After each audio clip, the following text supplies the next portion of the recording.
Welcome everybody to this session on leadership. By way of introduction, my name is Brandon Pleaner. I am a managing consultant with SHL for the Middle East and Africa Professional Services team. And on the back of the question or the observation that we found in our research that I've projected up there, where we're finding that despite enormous, and we're seeing increasing investment in leadership programs within organizations, that they're not translating into better performance amongst leaders. In fact, we're seeing the reverse. We're seeing leaders' performance declining. So by way of question, and I was hoping to leverage technology, but as we saw from Alexia in the previous session, technology is not working for us. So I'm going to do it the good old-fashioned way with a show of hands, please. So if we think about the factors that we think best predict success of leaders, who in the room thinks that it is the leader's traits that predict whether they're going to be success? And by traits, I mean, do I have a preference for working with people? Do I like working with numbers? And so on and so forth. So if you think a leader's traits best predict a person's performance, raise your hand. One person in the room. Thank you very much for your brave raising of the hand at the back there. So nobody believes in traits. Intellectual ability. My IQ. Anybody? Any takers? Who thinks intellectual ability? Hands up. Nobody. I promise there's no test here. We're not going to eject you from the room if you get the wrong answer. Who believes it's the leader's motivators? What motivates me? In fact, it's quite interesting. It's the same person raising their hand at the back. So that in itself is an interesting observation. So thank you very much. At least I have one committed member in the audience who's going to raise their hand whenever I say anything. Is it the leader's experience that it predicts whether they're going to be successful? Anybody? More raise of hands. I've got 2 or 3 more people. People are warming up, which is great to see. Is it my values as a leader that predicts where I'm going to be successful? Got a couple of people that are going with values. Or, and maybe I can take this as a given, I have no idea. Anybody think I have no idea what predicts whether a leader is going to be successful? That's probably the biggest show of hands I've seen. So thank you very much for your honesty in that regard. And what I'm going to chat about today is in true fashion, as psychologists are wont to do, we never commit to one thing. We're always going to say it's a combination of things. And that is the reality. But what we're finding, and that's really what I'm going to talk about today, is what's that missing factor? So in human capital, we've become really good at identifying certain factors that we know or appear to predict the success of leaders. But is there something missing? Is there that one special thing that all leaders possess that's going to determine whether they're successful or not? So let me just manage expectations. No, there isn't. So unfortunately, there's no silver bullet to leadership that if Brandon has this one thing, I can guarantee that he's going to be a successful leader. Unfortunately, that is not the case. But before I get to what that missing factor is what's going on in the space of leadership. So let me just very quickly set the scene as to what we know is happening in the leadership world. So we do know that nearly half of all the leaders out there that move into new roles fail to meet the objectives of those roles. So about 50% of leaders that move from one role into another are unable to meet the objectives that are set by that particular role. What's more scary is that we know that the objectives that are required of leaders are shifting faster than we move our leaders. So the tasks that our leaders are doing today, within 2 years, they'll be doing a totally different set of tasks. So tasks, about 54% of tasks that leaders do today, they will not be doing within 1 year. So every 2 years, we effectively have a new leadership requirement, and we're still pushing leaders through on the basis of the expectations that we have of them today. We know that 2/3 of them are not able to adapt fast enough to meet the business's strategic goals. And those goals are varied, and I'm going to speak a little bit more to that in a moment. So we know that the world that they're moving in is changing faster than they are. And that the other component that we're finding is that success as a leader today, and leaders are actually very successful within their own domains. So if I manage a finance department, I'm really good at managing a finance department. If I manage a professional services or operations or sales or whatever the case may be. But what leaders are not particularly good at, and in fact only about 12% of them are good at it, is working across the different functions in an organization. So I'm really great at doing what I'm doing. I'll hit my KPIs, but in no way do I contribute to the successful hitting of the KPIs of other leaders. And we're seeing organizations become more enterprise in their nature, that the only way they're successful is through this collaboration, this cooperation. The scary thing is that if you go to the self-same leaders who are putting leaders in place and you ask them, do you have confidence in the leaders that you're selecting to succeed you, about 75% of them are saying no. So the people that are putting leaders into place, leaders themselves have no confidence in the pipelines that they themselves are building, which is a really interesting position to be in.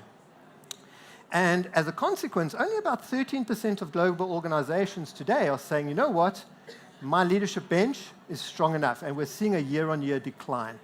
So we're seeing a decrease in the bench strength of organization. So why? What's going on? What's going wrong, and what's going wrong now at this particular point in time?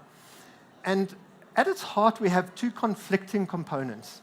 On the one end, we have a leadership model and historical leadership models that take an approach that there is a one-size-fits-all leadership.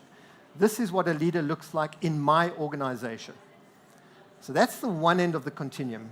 Way down on the other end of the continuum, we have this view in organizations that actually, I need a leader that's more agile, and I think we've all heard around the VUCA world, the agility of leadership, agile leadership, flexibility, and so on and so forth. So we have these two conflicting poles on this continuum. On the one hand, the need for flexibility and adaptability. On the other hand, a mindset which is really about saying our organization is structured in a very particular way, and of course we're unique and different from everybody else, so we know exactly what our leaders need to look like, as though our leadership DNA is a singular thing. Laid on top of these polar opposites is that we're seeing some other components that are changing, over and above the four that I've put up there. We also know that decision-making, so clock speed in organizations, is accelerating. What do I mean by that? Is that the speed with which organizations move, evolve, change, and develop is accelerating.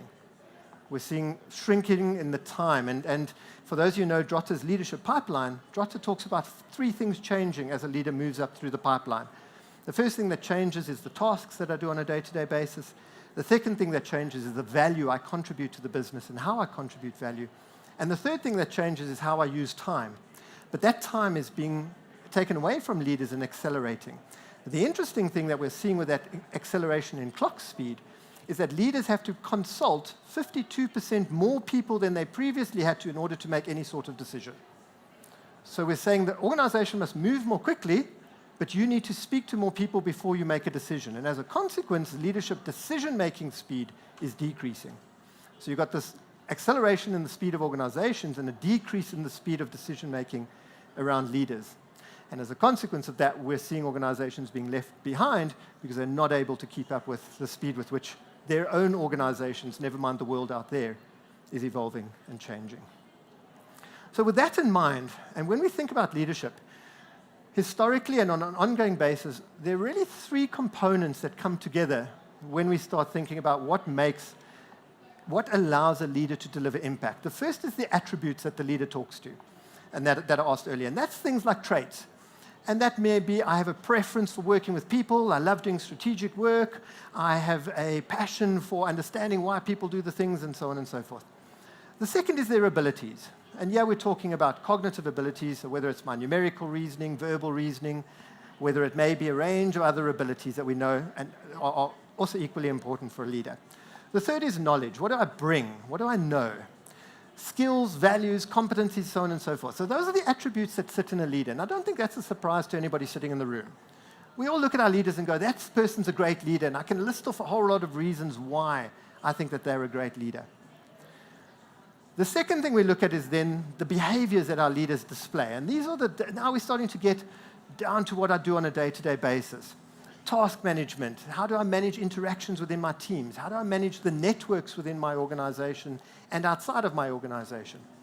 And the third thing that we look at, and again, not a surprise to people, we look at the performance.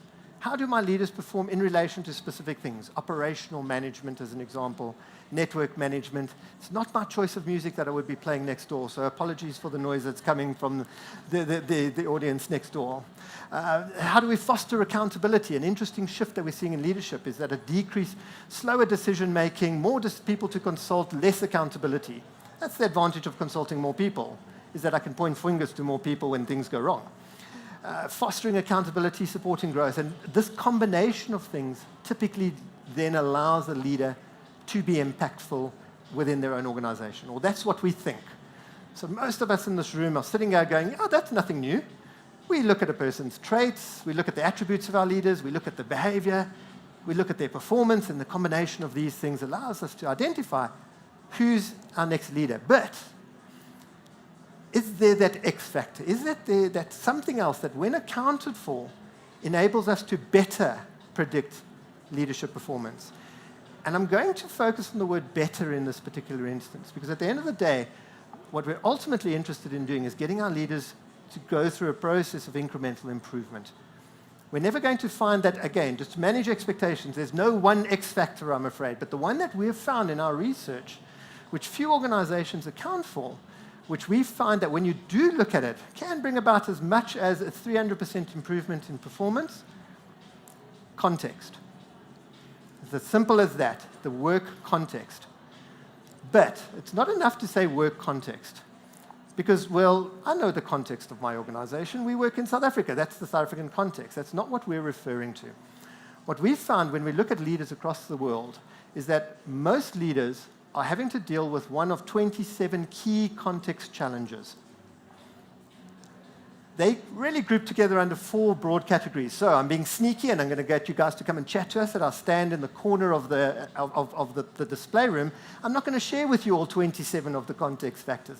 So these are some of them. But they're grouped into 4 key categories. So what we're finding leaders are having to do, one is that most leaders have to drive team performance in some way. But what does that mean? And here we start seeing the kind of context challenges that leaders are having to deal with, as things like leading geographically dispersed teams. We know that that's happening increasingly with merger and acquisition activities. Most leaders today have teams that are geographically dispersed, as well as dispersed across different time zones. So it's not even that I can just phone a person up at 2 o'clock, 2 in the afternoon, and know they're going to be at their desk. High conflict cultures, for example. We know that many organizations, leaders, in order to achieve that performance objective, have to overcome the conflict that exists in their organization. The second broad context category that we talk about is about leading change. And that's about, for example, some of the challenges there are delivering under high uncertainty and ambiguity. That's the world at the moment. 2 years ago, the world was a slightly more predictable place than it is today.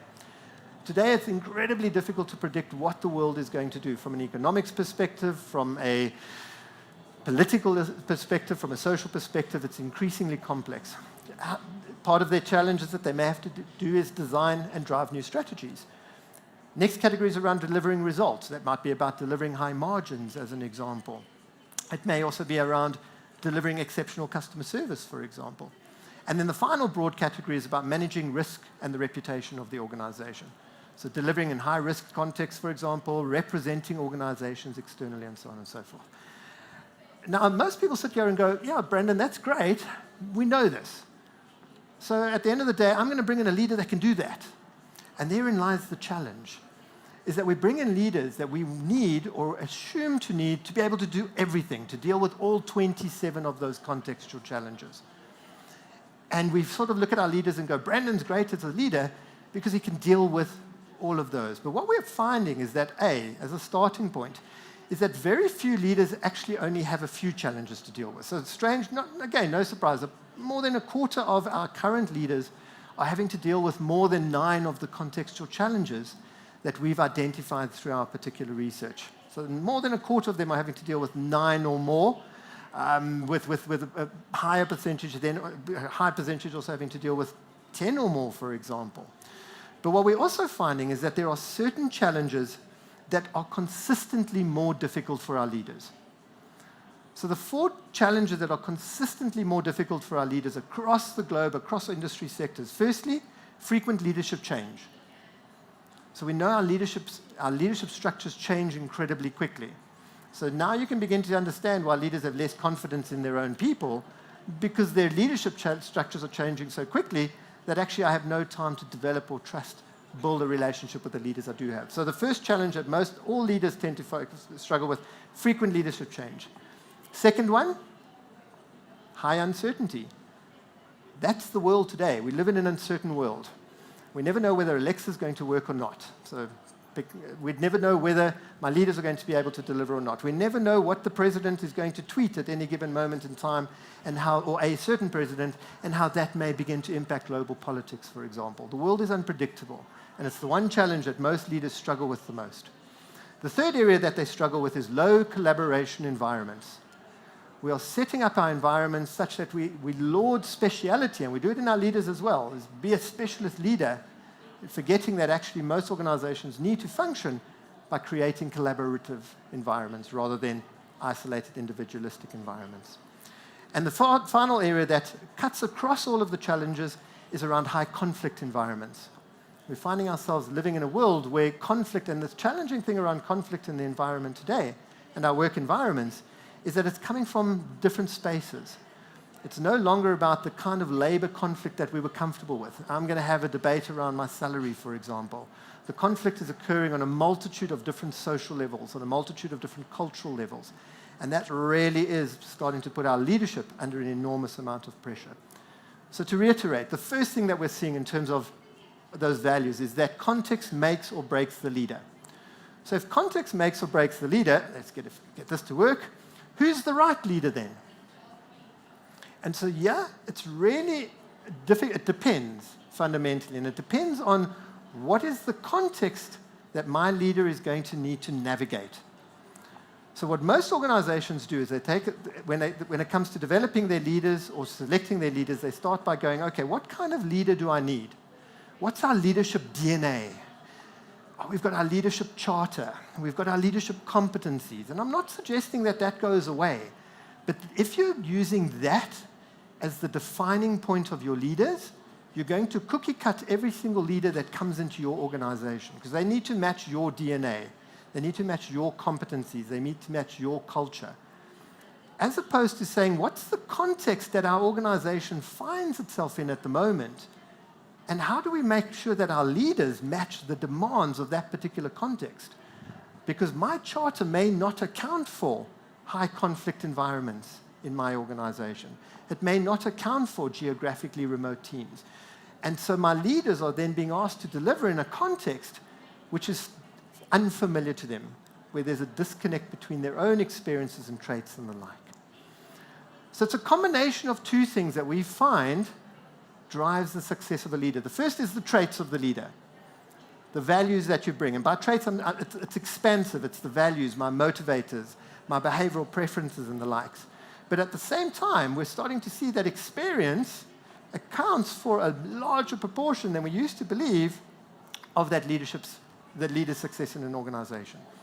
So practically, if I'm going to take my organization through a merger and acquisition, do I go to my pool of leaders which have all been brought in with the same DNA, with a similar set of competencies, with a similar set of values?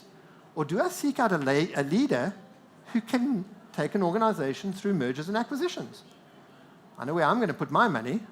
I want some of this because this is what we believe in. Fundamentally, we believe in the DNA of our own leaders. But now I also want to overlay on top of that Brandon's experience in mergers and acquisitions. And as soon as I'm through my merger and acquisition, I now need to grow the margins of my organization. Brandon is no longer the leader for me. Sorry, Brandon, you've got all this we need still, for sure.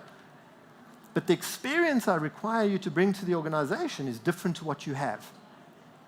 And now I need to bring in somebody who's good at growing margins.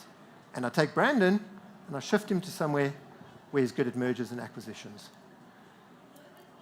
And this means that I'm getting ahead of my slides slightly, is that what we're not looking for is not agile leaders anymore. I'm actually looking for a leader that has that foundation that I need, but has got a set of experiences that's going to allow me to address the 2 or 3 or 5 or 7 context-specific challenges that my organization is facing at this particular point in time. What I need to do as an organization is have an agile process to deal with that change in my leadership requirement. So organizations and HR has spent a huge amount of time focusing on the agile leader. We need to focus on the agility of our organization to make sure that we've got leaders that meet the contextual challenges that we're faced with, rather than investing in the leader themselves. This balance shifts depending on the nature of the context. In mergers and acquisitions, experience counts for far more than in managing geographical teams, for example. So it's not even as though we can say, okay, it's always this little ratio of it's about 3/4 to 1/4. It changes depending on the context that you are having to face as a leader. So what's the third thing that the fourth that has to change? So the challenge is even further and more complicated, is that, well, can I then go and get a sales executive? So I'm in the automotive industry, for argument's sake, and I'm looking for a sales executive. I'm just going to go out there and find all the other executives out there that are sales executives. And therein lies one of the challenges as well, is that we can't even begin to assume that the context that different leaders who have the same title is the same, which throws into disarray something of our recruitment and our EVP and our process of securing talent. Because what I would typically go and do is I would start my Google search or my headhunting search with these are the kinds of roles that I'm interested in. But within the same industry sector, in two different organizations, leaders with the same titles are facing two totally different sets of contexts. And we make the mistake of assuming that I can just go and headhunt somebody from my competitor and bring them into my organization, and they're automatically going to be successful. The context they faced there are likely to be different to the context I faced. So part of that agility in my process is then shifting to a more objective, data-driven way to understand first my context, and then to understand the leaders that I have and the leaders that I need, and to begin to do that matching process. So, we're going to the show of hands thing again. Everybody was like, thank goodness that show of hands thing is over.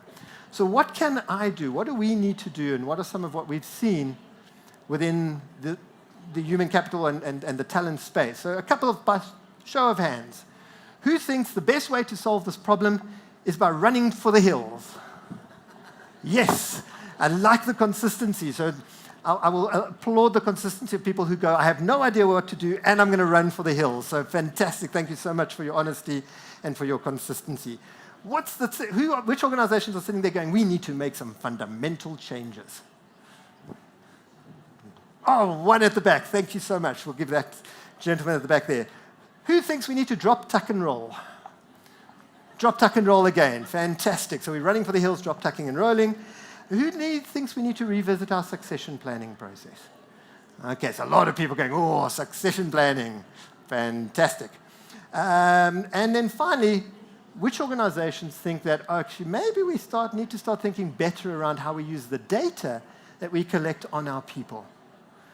Okay, so a lot of the people who said succession also put up their hands around data, which is fantastic because the two typically go hand in hand. So what we do know is that as these contextual challenges change and shift, and as our leaders face this intensification in the environment, the opportunities to turn leadership performance around really requires three fundamental changes within human capital.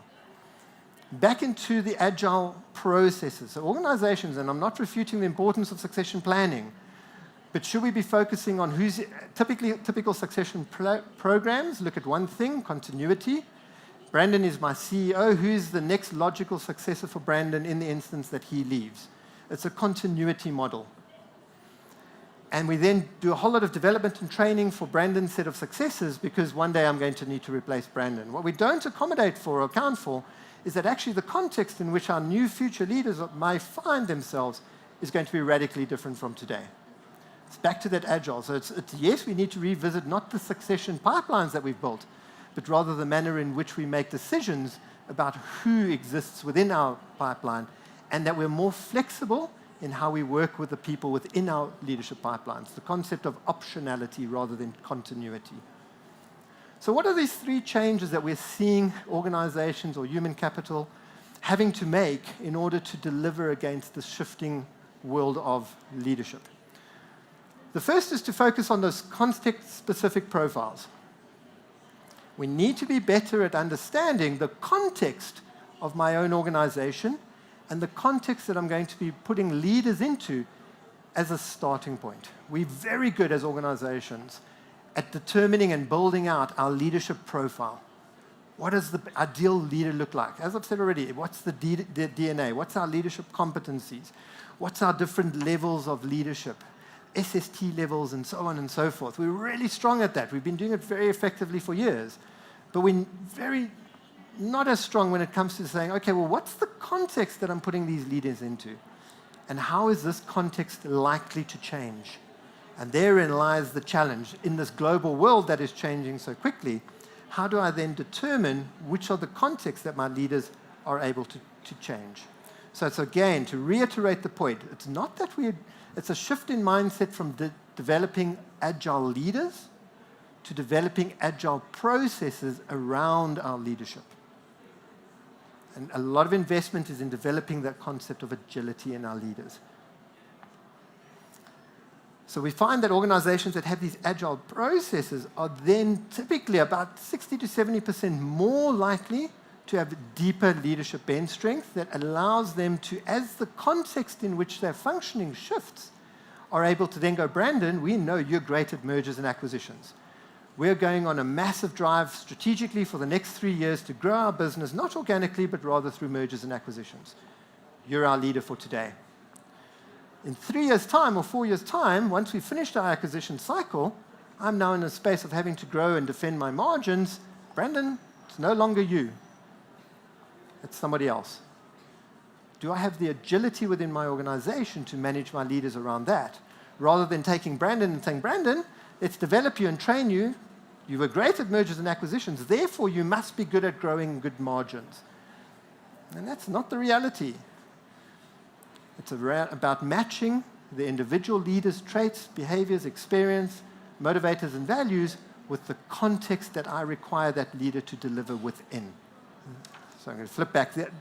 The second risk that we always face when we have a generic leadership process is that we tend to replicate the leadership within our own organization. So we take this one-size-fits-all approach, which as a consequence of that results in leaders that look, sound, feel the same. What we don't do then is we don't celebrate the diversity in our own leadership. And that is also becoming increasingly important, is how do I celebrate and laud the diversity in my leadership team, such that, again, it still fits within the specific needs of a particular context. Once I've understood the context, the second component that I then have to invest in is, as we've been talking, is a more flexible leadership process. And I'm reiterating the point is central to what we're seeing, is that how do I begin to change the processes by which I get my leaders in? It's not about the agile leader, it's about the agility of my own HR processes, which requires us as HR professionals to look inwards, to look at our own processes, our own practices, rather than look externally where we say, that's the leader we need. Fine. Process-wise, how do I ensure that I've got a deep pipeline of those leaders, given that this context is changing? And how on earth do I match a person to context? And that's where the third component comes in for those people who put up their hand around, there we go, the data component. To the previous speaker, for those of you who came and listened to the presentation on artificial intelligence, we know that the amount of data in the world is accelerating at an unbelievable rate. As organizations, we're really good at capturing that data, but we're very poor at interpreting and actually doing something with that data. Hence, artificial intelligence and machine learning that we're starting to put in place to help us to understand the kind of data that we collect. But as a starting point, if you want to make sure you're getting a stronger match between the context as well as the leaders that you're putting into the context, a couple of things we need to do when it comes to data. The first thing is that we need to become more efficient at measuring the context. And that's a scary proposition, because how do I measure the context of my organization? How do I understand the context of my organization? And more complex by the fact that my organization exists not in isolation, but within a country, within a global economy. So looking at your organization through a number of lenses. What's happening in our country's economy? What's happening in my industry? What's happening in my particular organization? What's happening in my leadership team? And what's happening at the level of any single individual? So the first thing we need to start doing is getting better at measuring those context-specific components at multiple levels. The level of the role, the level of the team, the level of the organization, and the level of the external factors. Once I understand the context, the next thing I can then do is to go, okay, now let me start getting a measure of the leaders that I have in my organization through a combination of different variables, but using objective mechanisms by which we assess our leaders. How many of you have sat in organizations where you sit with your CEO and go, right, Mr. CEO, Why do you think Brandon's your replacement? I just know Brandon. I know my people. I know my organization. Brandon is undoubtedly, hands down, the person who's going to succeed me. I wonder how many leaders look back and go, well, that was a bad decision. So we need to start using increasingly objective data around our leaders. And it's an interesting thing we've seen in our organization, is very few organizations are prepared to invest huge amounts in the selection of their senior leaders. They're happy to invest psychometric time, they're happy to invest in interviews, assessment centers, all these fantastic things we laud in human capital, and we must continue to do so, in my middle management and down, but not my senior leaders. And there's some interesting politics around that, which we can have a long discussion around on another day. So we're less invested in spending money on the objective measures that we know bring about success for the group of people that are likely to have the biggest impact on our organization, because that makes absolute sense, doesn't it? So the starting point must be about, beyond understanding the context, objectively measuring the people, but at the same time, giving them a platform by which we can understand their own experiences. So how do I know that Brandon is good at mergers and acquisitions? And that comes down to having conversations with Brandon, and deep conversations, more than just, Brandon, have you got merger and acquisition experience? Yes, I do. I got married. That's a merger and acquisition of the biggest form. Well, sorry, that doesn't count. So it's around having those deeper conversations around your experience, your skills, your knowledge, and the like. So it's about using a more effective, objective tool to gather evidence around a leader's experiences. The fourth thing we need to then do is to start saying, okay, now that I understand the strategy of my organization, I can now start revisiting the processes of my organization to allow for that higher level of agility, such that my leaders are able to match the context and to be able to look internally and go, actually, we're going on our merger and acquisition cycle. We don't have anybody. So now I need to go to the market to buy that person in, and to have learned the lesson that, well, we need a merger and acquisition specialist in my industry, which is automotive, for argument's sake. I'll get a merger and acquisition specialist from another automotive industry. Just because we're in the same context doesn't necessarily mean we face the same challenges. And then from that experience as well, bringing all of this together is to then be more direct, more specific around the manner in which we start, when we start engaging with those future leaders, the conversations we have with them, the process by which we interview them, for example. Why are these things important? Why are engaging and these three shifts so important for the human resource space? When we've found organizations, or when we've looked at organizations that have done that, we've seen two sets of results that have come from them. In the first instance, for those organizations where they select leaders that factor in the wider work context, typically 3 times more accurate in getting the right leader, rather than saying, you know what, I've got my deep leadership pool based on exactly what I'm looking for, my DNA, my leadership competencies, and so on and so forth. When we start factoring in the context, we see about a 3-fold improvement in making sure that I've got the right leaders in the right place, which is great. But what's more important for organizations is that when I do that, our research shows that we get better and higher performing leaders, such that we see about a 22% improvement in any individual leaders, up to 22%. But that translates then into revenue and net profit increases as well, in the region of about 4%. And that's when boards sit up and listen. I'm more than happy to invest in changing your processes when we can start speaking the language of net profit and revenue, and demonstrate that the technology and the methods that we're using are more likely to bring about those types of business returns. Questions? The moment of truth. So for those of you who are interested, we do have a stand in the far corner, pretty much as you come into the hall. We're on the right-hand side there. Do come and visit us. But yes, some questions. Sorry, I'm going to jump down here because I can't hear. We've got a microphone. Fantastic. Oh, the microphone's not working. Less than fantastic.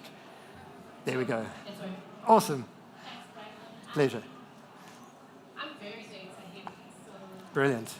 I've got a couple of questions. So Awesome. just in terms of your data, Yes. and more particularly where you saw that there was progress with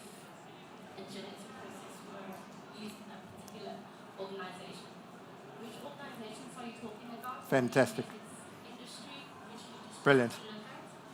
And I saw that some of your data was looking at about 2014, 2016, in the beginning of the Yes. Yeah, so presentation. perfect. Do you have anything More relevant. more Good. recent? Yep. Yeah, those are the first two. Perfect. Let's start with the first two questions. So fantastic questions.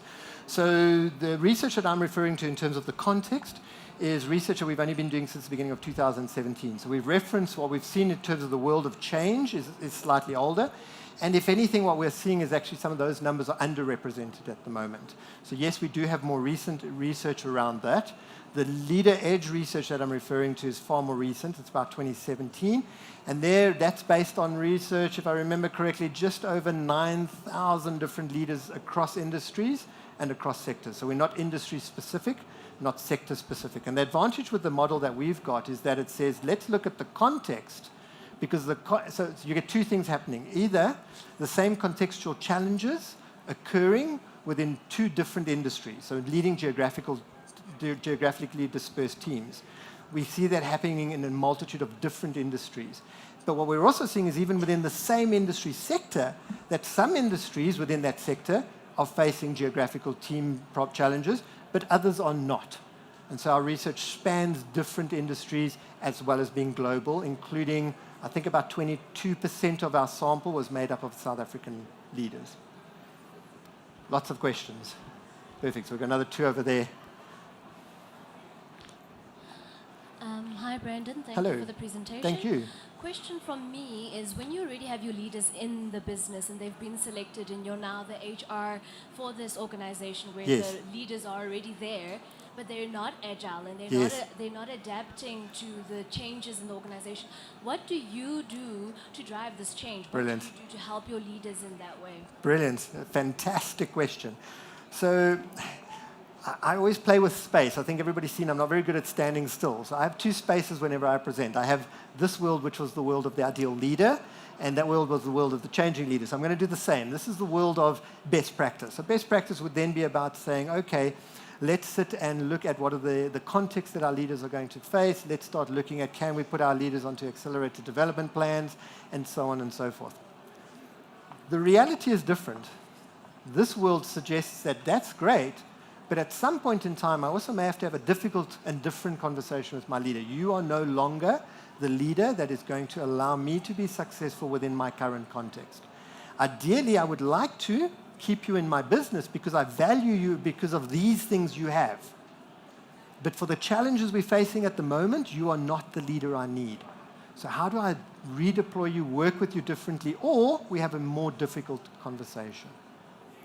But it must be a data-driven conversation as opposed to, Brandon, I just don't think you fit into this business anymore. Well, try and defend that one at the CCMA or the Labour Court. You're never going to. So we still need to be mindful of due process and labour process. And yes, I'm not suggesting we stop doing all the development that we do with our leaders and the like. Absolutely, that's a given, it's an essential. But we need to think differently about how we deploy the leaders, and that's the point that we're finding, is that organizations are not very good at how they deploy their leaders because they actually don't understand what they have in their leadership team outside of, this is my leadership DNA and my competency profile. I hope that answers your question. Perfect.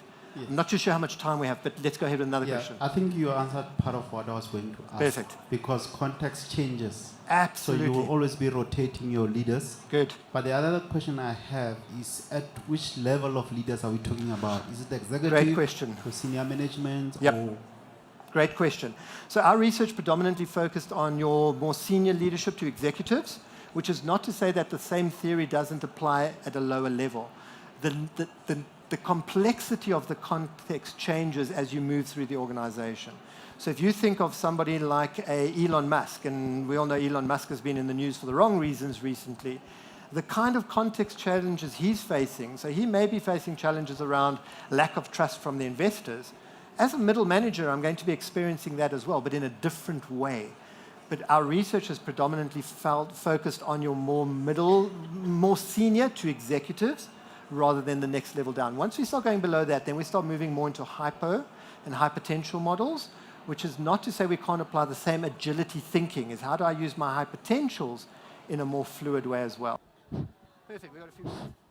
Okay, thank you, Brandon, for the opportunity. I just want to check. Yes. We all want to be in these agility programs. However, I think in the South African context, we bottle down with laws, labor laws, etc. Yep. And practically, we find that very Good. difficult. Shouldn't we be sort of moving towards hiring at that high level on a project basis, Good. and not really on a permanent basis, because we Awesome. are bottled down by that? Good, great question. And I'm going to answer that question, and I'm going to answer something slightly aligned to that. What we're seeing is that we're also, and if you speak to some of the thinkers in the leadership space at the moment, a lot of them go, actually, as organizations, we're training too many leaders. We're overly focused on leadership development at the expense of the bulk of the organization, which is the people who get on and make this organization succeed. And so we're already seeing that shift. So we're seeing this, to my first slide, this massive investment in leadership training, but we're not seeing an equivalent return. So I would rather take part of that and reinvest it somewhere else. So what's partly also underpinning maybe your question is that we also need to stop just thinking about our leaders when we think about agile processes. Absolutely. The challenge we have in South Africa, so many organizations, particularly overseas and globally, work more on a project basis. They then go, our organization, for the next 3 or 4 years, these are our strategies. We're going into a high-risk environment where we're now going to bring in a leadership team that will manage and help us through that particular moment. But I go in knowing that. This means we need to start thinking differently about how we see the world of work and people within the world of work. We're now moving more towards a world of freelancing almost, where I put my hand up and go, guys, I'm brilliant at this, and I will deliver you results on this. But I know that when my time has come, I move on. The challenge we sit in South Africa, and a lot of organizations that try and do business in South Africa always push back around, is that our labor legislation doesn't allow for that. Because our labor legislation doesn't like the idea of contracts. They prefer the idea of permanent employees. So we have to start, as collectively as a voice, also engaging the political structures that begin to also influence the extent to which we're able to do some of this within our business. Because this is, if I do this well and mergers and acquisitions and grow my business, I'm going to create jobs. And that's ultimately what we're trying to do in this country. If our labor legislation is standing in the way of doing that, how do we, and I'm not saying do away with it. I think we have some very, very critically important labor legislation. But equally, if we're going to talk about agile processes in our business, we also need to start thinking about agility in our legislation.